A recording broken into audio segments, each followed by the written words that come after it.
in terms of bringing out the best in Lamar over the years, and it's just evident in the way he plays, And so he's my quarterback. He's my guy. I love him, and as a coach, I'm looking forward to seeing it get done. But it's not easy, It's never easy. It's the business part of it. So, but I'm really hopeful and excited, fervently hopeful, and can't wait for it to get done. Have you thought about life without Lamar? Not very much, as little as possible, for sure. I mean, our plans are for Lamar. One of the things we did, and I think some of it was written about, but when we had all these, went through a process with the offensive coordinator position. We interviewed 14 candidates. We had 21 different interviews. They were extensive interviews on Zoom and in person. And, of course, that comes up, because we're talking about how we're going to build an offense. And all those interviews were based on Lamar being the quarterback.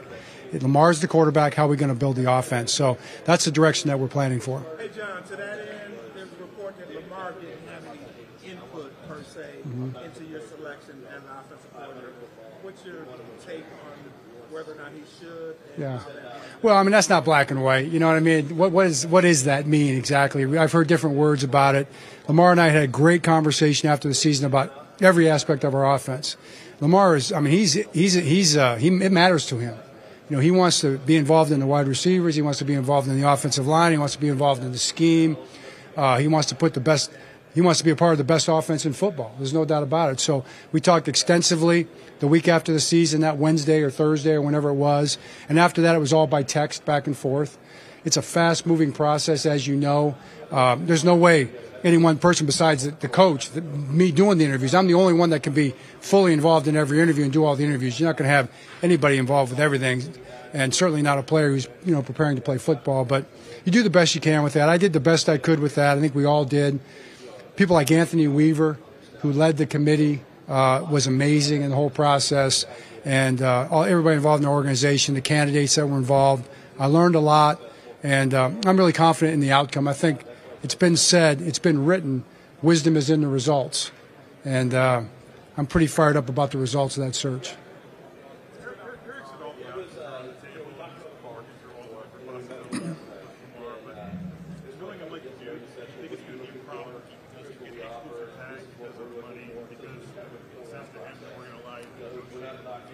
Yeah, that's not something I'm going to get too involved in terms of what we do or how we do it. But I will say this about Lamar Jackson. There's no bigger, better competitor in football than Lamar Jackson. Lamar is a competitor, and he's going to want to be a part of the best offense in football. And that's what I know about him, and I'm just looking forward to getting to work. You mentioned being a competitor, and so the whole process of being there now, the whole thing kind of boils down to being in the playoffs. Yeah. Why did Lamar not come to the playoffs? He was injured. Yeah. Yeah. Todd obviously was at choice. Can you talk about some of the things, what you saw here Yeah. that convinced you that this is the right guy? Yeah, everybody brings something to the table. And so many of these guys, I mean, what I found out, Cliff, is there's so many great coaches in football right now.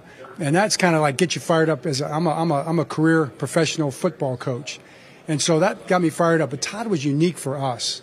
I think he's unique for Lamar, and he's unique for our offense and where we want to go and kind of our style. He wasn't kind of locked into a system quite as much. He's been in every kind of system. He's coached at every level. He's run the ball. He's thrown the ball. He's protected different ways. He's played with four and five wide receivers. He's had running backs. He's played with tight ends. He's kind of done everything, He's played fast. He's played out of the huddle. All those things I thought were things that we're going to want to do going forward. So, I'm excited about him. We've already started building the offense, and can't wait to get back to work after we get back from the combine on that.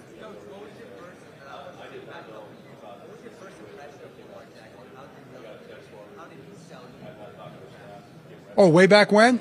First impression of Lamar Jackson when we drafted him, humble, determined, competitor. The first thing he said was, I'm bringing a Super Bowl to Baltimore.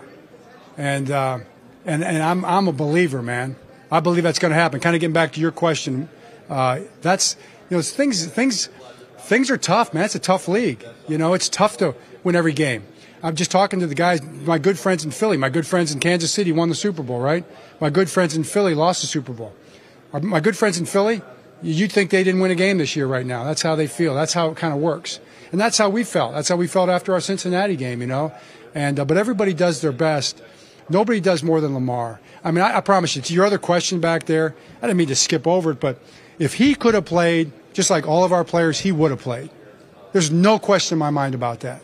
And he would have played as soon as he was ready to play. You know, hopefully it would have been the next week. I don't know. But never doubt that about Lamar Jackson. I mean, he's going to be out there. He's going to be competing. He's going to be giving everything he's got in every situation. But John, does it say something about him as a leader to not just come to the game and support the team? No, I don't think so. I think his focus was on getting himself back on the field. You know, you talk all about that stuff, but he was thinking singularly about one thing: rehabbing, keeping the swelling out of his knee as much as he could. That's all he was thinking about. That's all he talked about. Oh, yeah, Tyler's a great leader. The guys love him. You know, he's a competitor. They believe in him. I love Tyler. He's a young, developing quarterback. He's another competitor. He's one of our guys. So he's got a great future.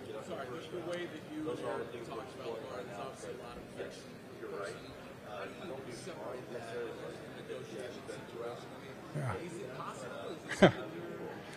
Well, here's the thing. Fortunately, I don't have to do that because I don't have to do negotiating. So I'm on Eric's and Lamar's side to get a deal done. You know what I mean? And so the thing I do know is that both those guys are good people who want to get the deal done, and then the rest of it's just business, you know. So I'm sure they'll figure it out. But yeah, I'm sure that's challenging for the two guys involved.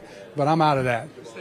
I'm for the Ravens, and I'm for Lamar and Eric and us together. We're a team.